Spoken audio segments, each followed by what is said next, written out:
I really didn't know what to expect when I took the job. My name is Antoine Ash. I've been a senior social worker for 3 years.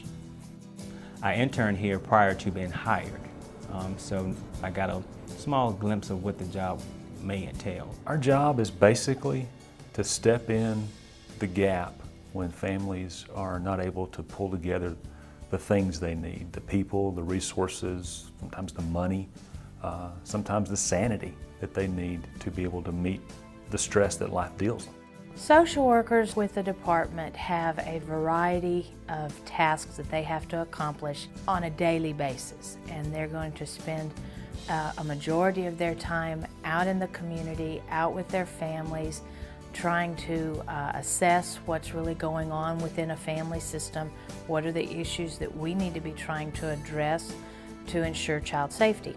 If we can get families and children where they need to be so that everybody's safe, everybody's healthy, then we're going to do that. We've revised our paperwork now to say, why is DHR involved in your life? An explanation, and then what is required for DHR to no longer be involved with your family. It's not to be invasive and intrusive, it's to come in and apply whatever aid we can, make the situation safe, and then move on.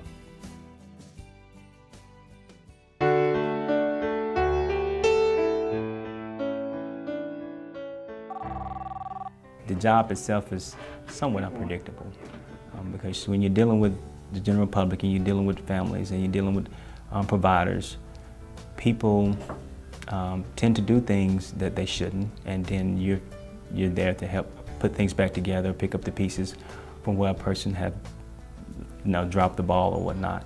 And you're there pretty much the person, the glue to put things together and hold things together. So there are times that you never know from one day to the next what exactly you're going to be doing.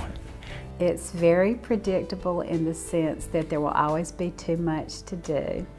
There will be paperwork, there will be many phone calls. We'll get calls after hours and we have to react right then. We require people to answer calls within 15 minutes, to get the names of reporters to staff those calls, to make sure that they're able to react or to be on the scene in no less than an hour after they receive the call. So that's gathering information, getting your clothes on, getting ready, getting out there to the scene. Some of the people and the way they have to live, and some of these people that you deal with, again, on their end and our end, a lot of times it's somebody in a crisis situation. They're not calling the DHR because everything's great and wonderful that day. And that's one of the things that you have to deal with. You have to deal with somebody, verbally attacking you. People are not going to like you. There's not a lot of people that are going to want you to be in their home. However, a lot of people will cooperate with you. But if you're scared of people in general, you don't like dogs, if you don't want to go into nasty places, then this is not the job for you. And people like animals and like lots of animals, and their dog feces, cat feces all over the floor, on the tables. You have bugs inside the refrigerator because it's not working properly, it doesn't shut. Really can't see where anyone sleeps or lay their head in the home. And to some of the people, it's considered normal. That's their normal. They don't know any better. They don't know any different.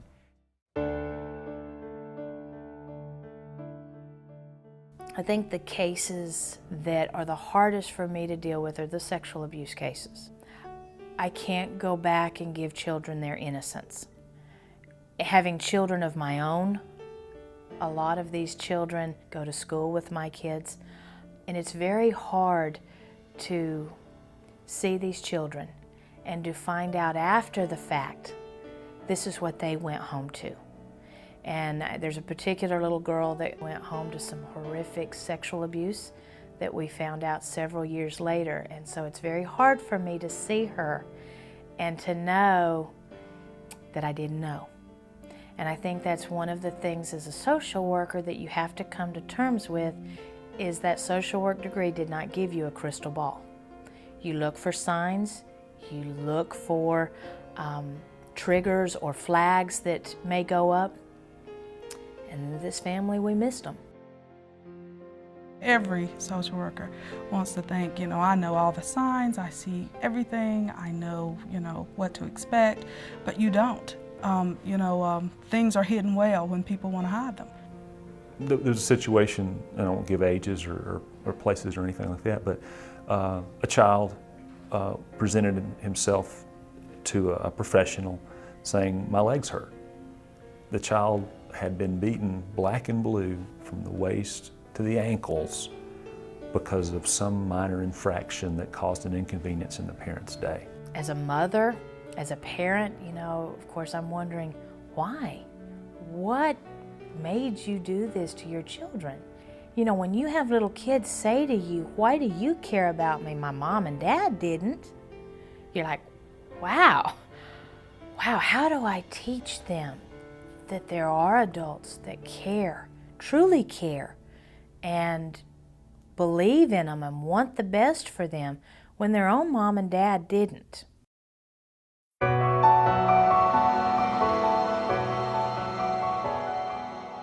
The court's going to look at the DHR social worker as the source of information. So it's our job to be assessing, monitoring, gathering information, being able to document or have documentation to support then our report to the court. I depend upon the unbiased opinion of this social worker to give me all the information, totally accurate information, no hearsay, based on their experience with this child, based on their investigation of this particular circumstance. I need all that information to make my decision about the child. Usually social workers are the ones that are on trial. We're having to prove the case whether or not a child is dependent and in need of care, or why this child needs to go to a relative, or why the child needs to be in the place that they're at. And so we have to prove a case of dependency, and usually it's 5 or 6 attorneys that ask us questions on the stand about that. So we have to have a good enough case to show the court, the attorneys, the judge, that we've done everything in our power to secure or to provide for this family. A lot of times the reports and the information that we submit to the court is largely the determining factor of if kids go home or not, if kids stay home or not, if we're going to proceed on with termination of parental rights and adoption for children, whether children can be safe in visits that are unsupervised. That kind of information is what the court bases their decisions on. So they ask you numerous questions: what kind of services that you've offered these families, why this child is in danger. So you have to be able to not only know what you're doing, but be able to articulate what you're doing. And that is one of the hardest things to do, because you've got attorneys that are defending their clients and putting you on the stand on why you've not done this or why you've not done that. And you have to be able to say, these are the reasonable efforts I have completed, I've offered to the family, and this is why that this child can't remain with the family anymore. And that's difficult to do.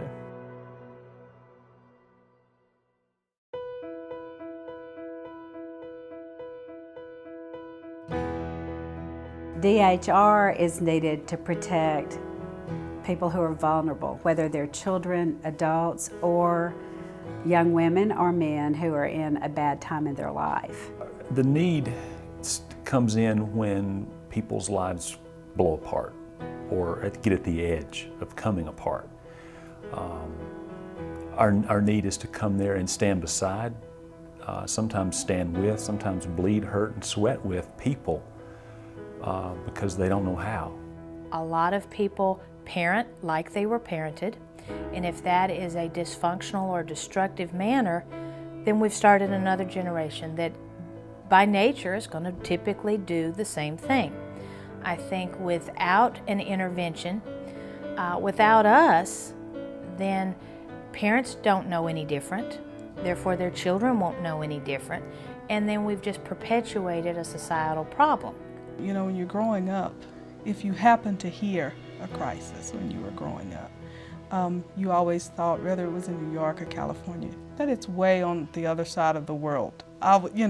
So that's what they say. But now that I do this, you see the underbelly, and you see what is going on, and you see the needs, and you watch the world change, and you say, what little small part can I do? It's probably going to be small considering the world is so big, but it's big in someone's life. The social worker is so critical to this child's life. If they could only put themselves in the place of that child, and that child is looking up to them, for them to do something to make their lives better, less painful, more stable, so that they will have great expectations of getting their child to a place of safety and happiness.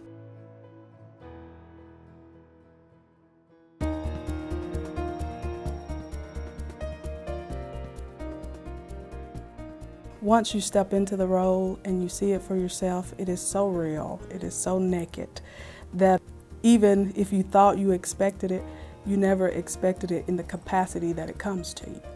You know, to anybody who watches this and says, well, I want to do this because, you know, I love children, I want to save the world, it's a good place to start.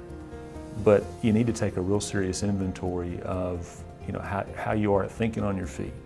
How are you when, you know, people get in your face and aren't saying thank you because you came to make their life better, or because you came because you were concerned for the safety of their children. You need to think about the images that will come into your head when you see, you know, the bruises and the cuts and the burns and the emotional damage. This job is difficult and it's emotionally draining sometimes. But to be motivated to do it because you understand the reason why you're doing it is to help children, to help families. That's the reason you're doing it. That is what you have to tell yourself. If you get to this point in the video and it's like, well, I didn't think to ask that, go ask. You know, is it really like this? Because sometimes interviews aren't totally realistic. I'm hoping that they will be more after this video comes out and people will think about what happens when people come to a job and they feel the shame of bailing out. There's no shame in looking in advance and saying, oh, I think this is for me.